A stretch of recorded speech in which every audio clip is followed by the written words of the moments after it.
DENSO Robotics is happy to present a new member of our 6-axis family of robots, the new VL2500.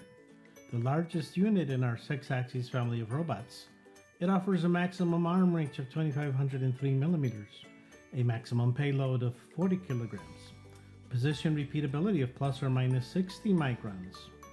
The new VL model is an excellent choice for packaging, palletizing, depalletizing, material handling, assembly, and pick and place, to name a few applications.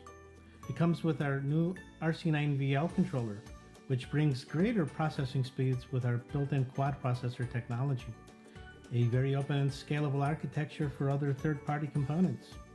Some additional options are standard unit with an IP65 and the wrist with an IP67 protection grade, multiple mounting orientation options, greater air piping, valve, and signal lines options.